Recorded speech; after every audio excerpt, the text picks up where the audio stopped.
Alrighty, guys, guess what? It is time. It is time. Let's do this. I'm going to do the pros and cons of living in New Zealand. The deep cuts. Because this is none, as I've said before, this is not your average cringe-worthy bullshit of that fucking crap music they bloody play in the background. And, yeah, let's do this. In case you don't know who I am, I'm Boomer Tux. I've lived in Auckland for a long, long time. I'm 48 years old, and with a face so ugly, not even a mother could love it.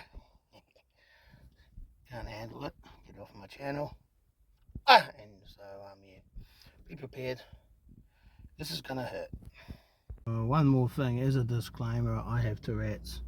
So if you hear those stupid fucking noises I'm making, handle it, get over yourself, or get the fuck off my channel. Alrighty.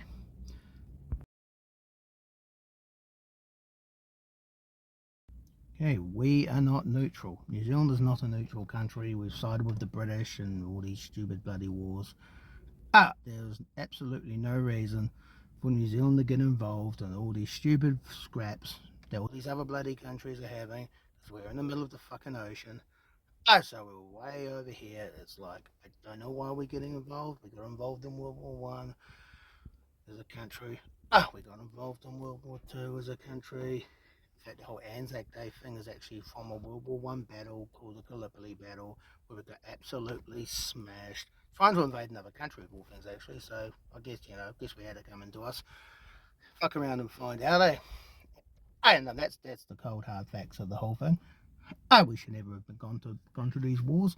But anyway, we still haven't learned our lesson. We both sides of the political spectrum don't want us to go neutral. The Labour government didn't want us to go neutral, and well, the Three Stooges probably aren't very interested in us going neutral either. So they're dragging us into all this bullshit. So I'm just glad I'm 48 years old and too old to be drafted when World War Three breaks out. So hopefully you hold little Timmy close, because he might be booming sent out the battle if you guys don't change your attitudes on staying neutral. Yes, a very dumb thing for this stupid country to do. Not being neutral. Switzerland can do it. Why can't we? Okay. We started with that one because whilst New Zealand certainly should be neutral, it's dumb for not being neutral. It's by no means the only country that's guilty of this. It's not really a sort of uniquely New Zealand trait. In fact, our next door neighbour is actually a lot worse of an offender than this. They suck up to everybody, and they seem to think they want to get involved in all these wars in a more active thing. But I don't really know it's actually worse, actually, the way Australia and the US do it, or the way New Zealand does it. Because what they're doing is technically bullying other countries, and whereas like the US and Australia are the two big kids, bloody front and centre, shaking the other guy down for his lunch money. New Zealand's a little fucking fat kid, little kid on the bloody perimeter, trying to look fucking relevant. Ah, and I don't know if I was the kid being bullied. I don't know which one I'd be targeting first to send a message to all the other tagger on us. So yes, indeed, we're someone who's a bit easier to take down. So I think New Zealand's actually stupider than Australia and America, to be honest. I think we should stay out of all these stupid wars. But we are by no means the only country that does this.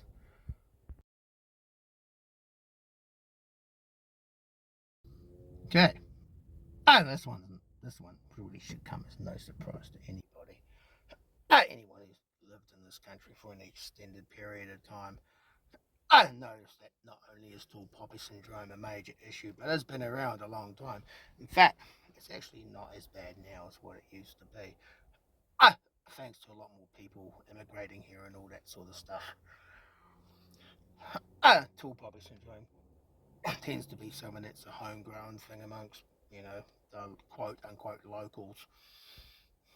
And people who come from overseas tend to bring their hard work work ethics with them. So it's not as bad as what it used to be, which is a refreshing change. And but it's very much we're known for this. And it's one of those mainstreamish sort of ones. So I'll be putting a mainstream one on the negatives, and I'll be putting a mainstream one on the positives. But there are things I will not be talking about on here, like the weather and all that sort of shit. Because that's subjective. I'm not going to be talking about like race relations and all that sort of jazz, because that's on the news. Everyone, all that sort of stuff, and that's on the news, and you're not going to be looking at my stupid little YouTube channel to get shit like that. We're watching the news for all that and all the other stuff that people talk about. Anyway, as you know, tall poppy syndrome is a major issue. And the problem with tall poppy syndrome is that a lot of people like to think it's just targeting people who are just arrogant, skitish, look at me sort of mentality sort of thing, but it isn't really. It's more of a shall we say anyone who's doing well, even if they're humble about it, they'll still get targeted because they're different. And people who are different in this country don't get treated very good. And yes, indeed.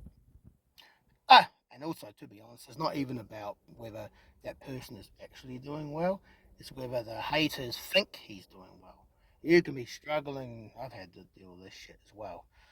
And you can be struggling to make ends meet and struggling to stay afloat and all that. And people think you got it sweet, so they'll just fucking have a go at you and drag you down even further. So as you can see, I have a major problem with that shit. And it gets personal.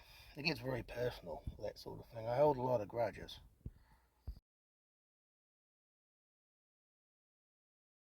Alrighty. Number three. We're a nation of sheep. This sort of comes, sort of progresses natural progression on from the tall poppy syndrome. But sheep are scared. Sheep are more bunched together, and they're pretty pathetic, and they make a lot of fucking noise. And sheep really are scared animals, and they're stupid as well. So stupid people that bloody are scared easily and listen to the mainstream media and fucking bunch up and all that sort of stuff and all that, and they believe a lot of the shit that comes out of the news and all that sort of stuff, and without actually like experiencing shit for themselves, and because of that, New Zealanders tend to like the government passing heaps of laws, but a lot of the time they actually ask the government to pass laws. And yes, indeed. And that can become a major problem. I actually blame the people, the no vote for the whole cannabis thing. That was the referendum that came in 2020. For those who don't know, we had a referendum that was in the end of 2020, along the same line as the election. There was a general election, and there was a referendum on legalizing cannabis and weed, and for recreational use. It's already been legalized for medicinal use, but that's in theory. In practice, it's very hard to get, and it's expensive. So and the other referendum was about euthanasia, assisted dying, and that got through actually. So when you're old and decrepit and got some terminal illness that you're major suffering from, instead of actually getting some medicine, you're getting some natural remedy to make your life a bit better. You get to die instead. And that's what this, typical New Zealanders in the rubbish bin. Sweep it, cover it up. Put a fresh diaper over the top of it. Don't change the one that's got all the shit inside of it. Or just stick like something fresh on the top of it, just to keep up appearances. You know what I mean? But like eventually that shit's gonna run down your legs. So yeah, that whole sheep thing, and we get scared very easily. A lot of people think New Zealand's crime ridden and there's fucking crime everywhere. New Zealand's not. I know it's the safest country on the planet by any means, but we're not. You know, the chances of you getting attacked in during the hours of daylight are pretty freaking low. It's not as safe at night, but during the day it's safe. You know, I've never had any problems. I'm not saying there isn't any problems, but I've never had to deal with any problems as of everywhere. Most crime is between people who know each other and have got a beef with each other, and that's going to be settled one way or another. Whether you're in New Zealand, whether you're in a war zone somewhere, whether you're in freaking Iceland or something like that, which apparently is the lowest violent crime rate in the world. So that's not going to change.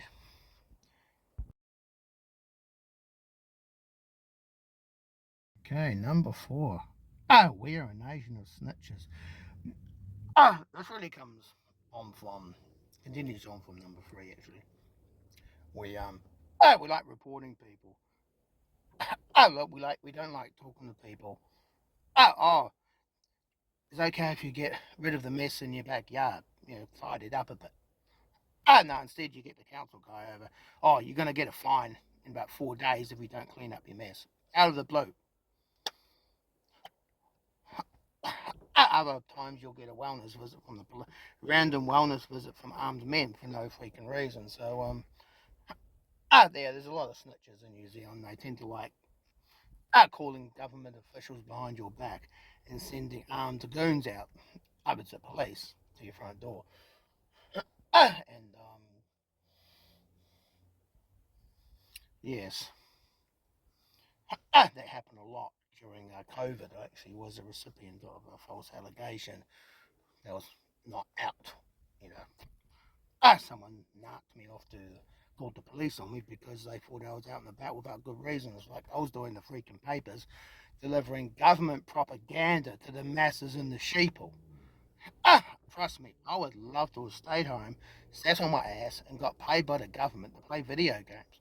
Where everyone else had a mental episode. Ooh, I can't blooming go out and be with my friends. I don't have any fucking friends. I had a really good time during COVID, just absolutely freaking doing nothing. Those were the best days of my life. Now, a year previously, I also got someone snitched on me because I had a little rant on Facebook because of how I was treated at work at the time, and yeah, that was a bit different. I had the police turn up, a lot of them, and a lot of it was because of my Tourette's. I was mistreated at my previous job because of my Tourette's, because it interfered with my ability to do my job. And I don't have a huge amount of time for this country. I'm going to be straight up about it. Regarding like Tourette's and how it treats people with Tourette's, how these people with disabilities, and how I was treated when I came back from the airport. I am from Australia in 2011. Now that was a while ago, and you know that may or may not have been a random occurrence, but it didn't look like it. Because I came back from Sydney. It happened when I came back from Sydney. I was pulled over from customs, and it happened when I came back from Brisbane a month later. Same thing happened. I asked all these fucking questions, and no one else seemed to be being pulled over apart from me. So of course, stupid people in this country like to explain, oh, it's because of the strict immigration things that needs to happen. Well, it didn't happen to anyone else. Oh, all right. Oh, that was the fun part. I, I love I love dissing this country, but now I've got to go into the hard bit. I got to say the good things about this place. Once again, these are deep cuts. A lot of people actually might think these are bad points, actually, but I reckon they're good points. I'm a bit of a conspiracy guy. I don't really like the way the world's going. The way we're headed. I think our freedoms are being eroded and all that sort of stuff. So anything that stands in the way of that, in my opinion, is a good thing. So without further ado, here are the positive parts about living in New Zealand.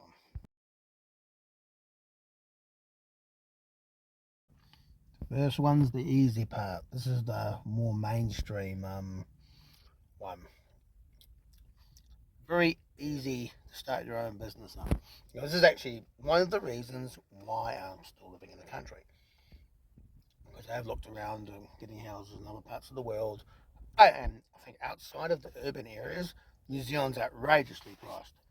Auckland is less expensive than London, Madrid, and all those places in Sydney, but raw properties in other parts of the country, other parts of the world, are much cheaper.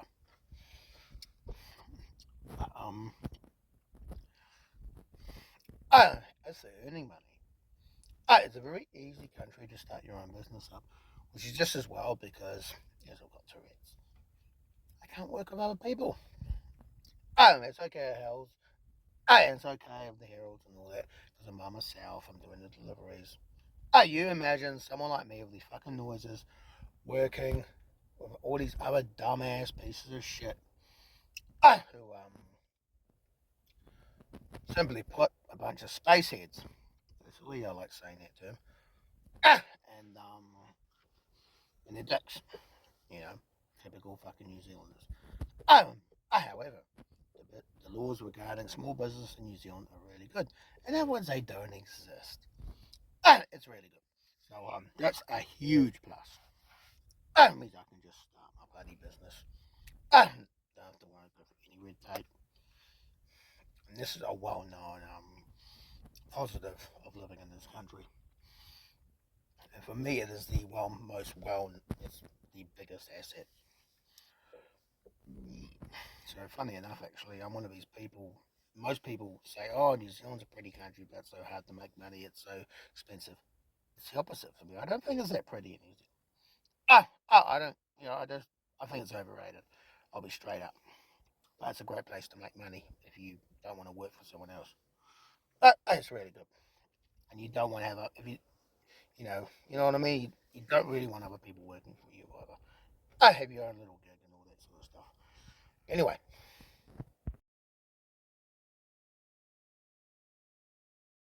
now this one's interesting because if you guys have been following my rants, my posts, my comments on other people's pages, you will know I'm a big supporter of the US and a big fan of Switzerland. The Constitution in the US and armed neutrality in Switzerland, I'm a huge fan of. However, both of those are under attack. And without those things, both of those countries, imagine a US with a blooming central government system like New Zealand, Australia, and everything. All be shit.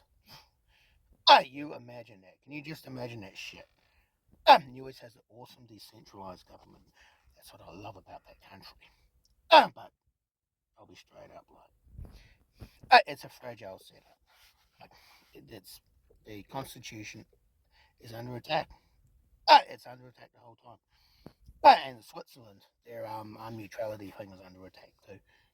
The gun laws are getting stricter and stricter in Switzerland. And as the globalism thing gets more and more, there's Switzerland's not staying out of these wars as much as what they used to.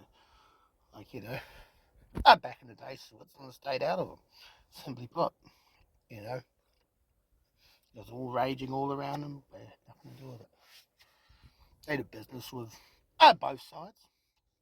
You know, they traded. They dealt with both sides. You know, they didn't get involved. They were neutral. And I said before, that's what New Zealand should be. But we have a huge advantage. In like, despite the fact that we have tried so hard to mess this country up beyond measure, the fact that we're so isolated and we have all these natural resources and all that sort of stuff, that means we have that natural base. The base level is so high. You imagine if New Zealand had a system like Switzerland, a political system like Switzerland, it would be an amazing country to be, and it was decentralized like the US. That would be sweet. And we've got this dumbass system we got at the moment, which is stupid.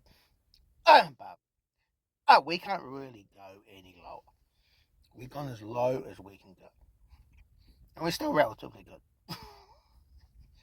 That's a big advantage. We've just got that base level. And natural base level is already there.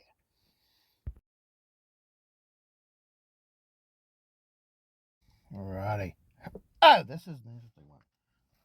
Because this really come to light in the last few months. With the FPOS system going down and all that.